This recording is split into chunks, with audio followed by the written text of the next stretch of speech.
Ένα αγαπητό εργόχειρο των μοναχών είναι η κατασκευή κομποσκηνών.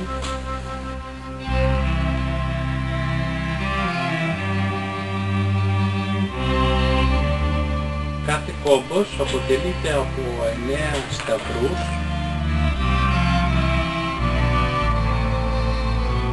Περισσότερο είμαστε αυτοδίδακτοι. Είδαμε πολλούς πατέρες εδώ στο Όρος. Έτσι συζητήσαμε με παλαιούς αγιογράφους, τα μυστικά, αυτά που δεν μπορεί κανείς να τα μάθει εύκολα μόνος του.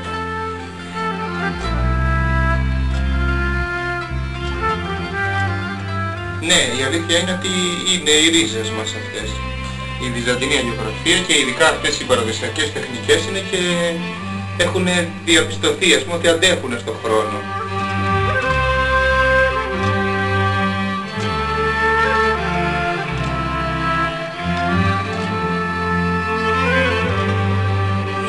Αυτό είναι η άμπελος, δηλαδή τοποθετείται επάνω από τις εικόνες του δεσποτικές του τέβλου και εδώ πέρα ζωγραφίζονται οι προφήτες.